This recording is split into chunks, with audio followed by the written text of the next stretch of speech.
Selamat sore, shalom, salve, assalamualaikum warahmatullahi wabarakatuh. Warga Kota Kupang yang saya kasihi, saat ini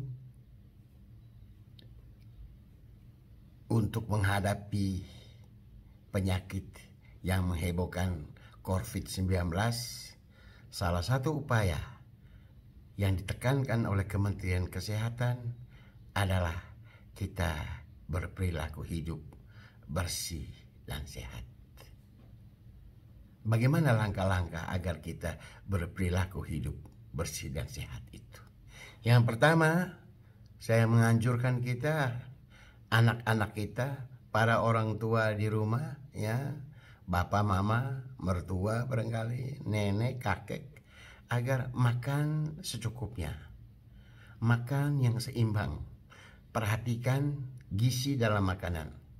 Ada sayur-sayuran, ada vitamin, ada protein, ada lemak secukupnya. Yang semuanya ini adalah bahan-bahan untuk membentuk kekebalan tubuh kita.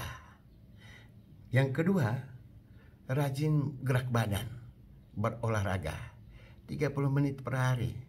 Mungkin sangat menolong, membantu, melancarkan peredaran darah, menyegarkan, sehingga kehidupan kita itu menjadi lebih enak.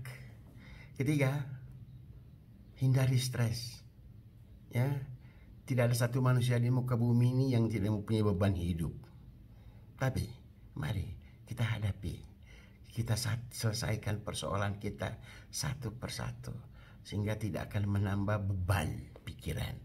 Beban pikiran akan menambah tentu beban jantung, dan stres itu akan sangat mengganggu kehidupan kita.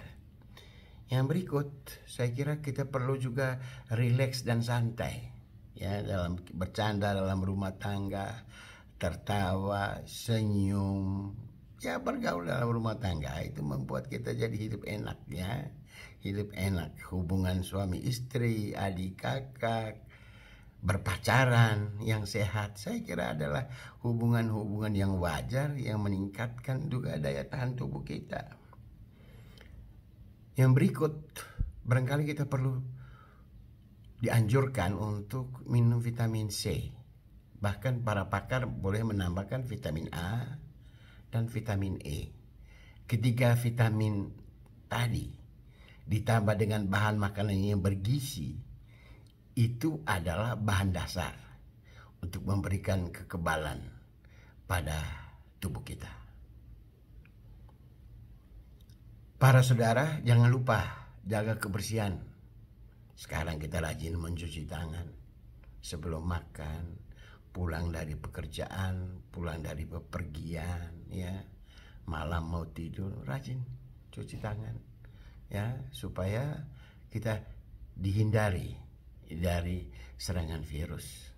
Tapi secara keseluruhan saya anjurkan untuk kita untuk menjaga kebersihan perorangan, mandi secara teratur, masker boleh dipakai, tetapi ingatlah, kalau kita berhubungan dengan orang, mungkin virus itu melekat juga di pakaian-pakaian kita. Kita memakai masker, tapi baju kita terkena virus. Jadi kemungkinan pasti tertular. Karena itu kita perlu menjaga jarak. Itu yang disebut social distancing. Jaga jarak dengan orang, ya. Kalau ada orang batuk, ada orang pilek, kita jaga jarak. Sehingga kalau dia batuk bersin, virusnya mungkin berterbangan tapi tidak kena di tubuh kita, di pakaian kita. Karena itu semua akan menyebabkan sumber penularan. Kapan kita harus berobat ke dokter? Pada saat kita batuk pilek. Kalau ada anggota rumah tangga yang panas, pilek, batuk, atau seperti influenza, inilah saatnya anggota keluarga itu kita lakukan isolasi mandiri. Bukan berarti menguncikan dia di dalam kamar sendirian, bukan. Tapi kita minta dia untuk tidak keluar rumah, tidak bepergian. Kalau memang kita ada obat-obat pilek, ada vitamin, beri dia minum. Minum air secukupnya. Ya, 3-4 liter per hari sangat menolong. Ya, jadi kalau panasnya lebih dari 38 dan yang bersangkutan mengalami gangguan pernapasan, sulit bernapas atau sesak bernapas, nah inilah saatnya penderita itu dibawa ke dokter, ya, puskesmas atau ke rumah sakit. Nanti puskesmas, dokter atau rumah sakit akan menentukan, ya, apakah yang bersangkutan ini perlu dirujuk ke rumah sakit yang lebih tinggi, ya. Ambillah untuk warga Kota Kupang. Apakah dia perlu dirujuk ke Rumah Sakit Yohanes? Sangat ditentukan oleh gejala-gejala yang awal. Sampai di rumah sakit, yang bersangkutan pasti diperiksa secara radiologis untuk melihat gambaran paru-parunya. Apakah ada kelainan? Para ahli radiologi, para ahli paru-paru akan menentukan gangguan dan dilakukan pengobatan. Dan kalau ada kecurigaan kepada COVID-19, penderita tersebut akan diisolasi di rumah sakit. Saudara-saudaraku, jangan khawatir. Andai kata saudara lagi dirawat di rumah sakit Yohanes dan bersebelahan dengan penderita yang diisolasi, saudara tidak usah gelisah, tidak usah khawatir. Semua ruangan penderita yang diisolasi dilengkapi dengan satu alat saring udara, namanya HEPA filter. Semua udara dari sekitar penderita jadi disedot keluar, masuk kepada satu alat, satu mesin yang mematikan virus dan melepaskan udara bebas ke udara luar. Karena sekali lagi, penyakit ini hanya ditularkan melalui udara. Saudara lewat di kamar penderita, saudara tidak usah khawatir. Saudara pernah melihat saudara perawat saya, dokter-dokter kita yang merawat orang penderita, sampai hari ini mereka tidak bermasalah. Kapan penyakit ini menimbulkan bahaya?